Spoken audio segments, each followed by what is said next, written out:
Behold, I have dreamed a dream. Or, in other words, I have seen a vision.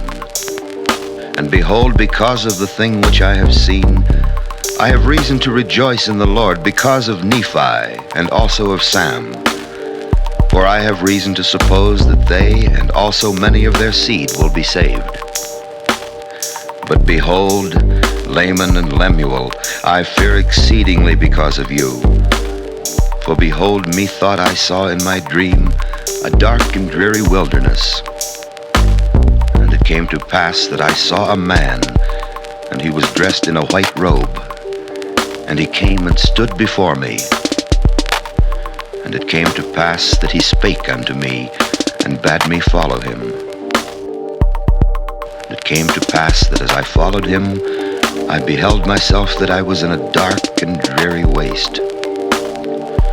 And after I had traveled for the space of many hours in darkness, I began to pray unto the Lord that he would have mercy on me, according to the multitude of his tender mercies. And it came to pass, after I had prayed unto the Lord, I beheld a large and spacious field. And it came to pass that I beheld a tree, whose fruit was desirable to make one happy. And it came to pass that I did go forth, and partake of the fruit thereof. And I beheld that it was most sweet, above all that I ever before tasted. Yea, and I beheld that the fruit thereof was white, to exceed all the whiteness that I had ever seen. And as I partook of the fruit thereof, it filled my soul with exceeding great joy. Wherefore I began to be desirous that my family should partake of it also, for I knew that it was desirable above all other fruit. And as I cast my eyes round about, that perhaps I might discover my family also, I beheld a river of water, and it ran along, and it was near the tree of which I was partaking the fruit. And I looked to behold from whence it came, and I saw the head thereof a little way off. And at the head thereof I beheld your mother, Sariah, and Sam, and Nephi. And they stood as if they knew not whither they should go. And it came to pass that I beckoned unto them. And I also did say unto them with a loud voice that they should come unto me and partake of the fruit which was desirable above all other fruit. And it came to pass that they did come unto me and partake of the fruit also. And it came to pass that I was desirous that Laman and Lemuel should come and partake of the fruit also. Wherefore I cast mine eyes towards the head of the river, that perhaps I might see them. And it came to pass that I saw them, but they would not come unto me and partake of the fruit. And I beheld a rod of iron, and it extended along the bank of the river, and led to the tree by which I stood. And I also beheld a straight and narrow path, which came along by the rod of iron, even to the tree by which I stood. And it also led by the head of the fountain unto a large and spacious field, as if it had been a world. And I saw numberless concourses of people, many of whom were pressing forward, that they might obtain the path which led unto the tree by which I stood. And it came to pass that they did come forth, and commence in the path which led to the tree.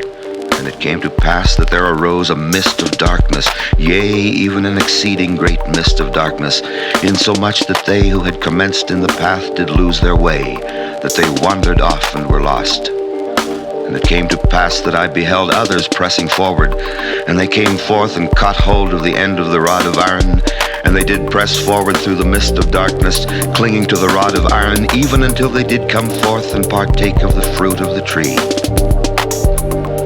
And after they had partaken of the fruit of the tree, they did cast their eyes about as if they were ashamed. And I also cast my eyes round about, and beheld on the other side of the river of water a great and spacious building, and it stood as if it were in the air, high above the earth. And it was filled with people, both old and young, both male and female. And their manner of dress was exceeding fine, And they were in the attitude of mocking and pointing their fingers towards those who had come at and were partaking of the fruit. And after they had tasted of the fruit, they were ashamed because of those that were scoffing at them, and they fell away into forbidden paths and were lost. And now I, Nephi, do not speak all the words of my father. But to be short in writing, behold, he saw other multitudes pressing forward. And they came and caught hold of the end of the rod of Aaron, and they did press their way forward, continually holding fast to the rod of Aaron, until they came forth and fell down and partook of the fruit of the tree. And he also saw other multitudes feeling their way towards that great and spacious building.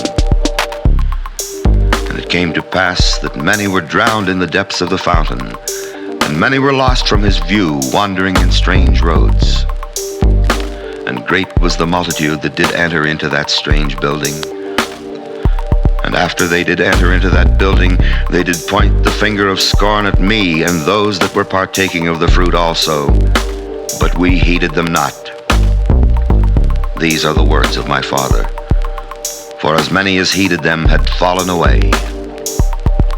And Laman and Lemuel partook not of the fruit, said my father.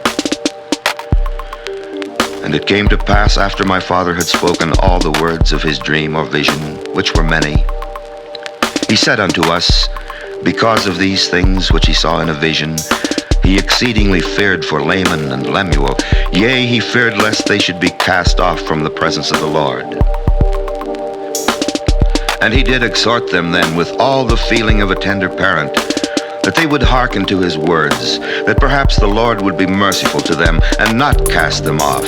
Yea, my father did preach unto them. And after he had preached unto them, and also prophesied unto them of many things, he bade them to keep the commandments of the Lord. And he did cease speaking unto them.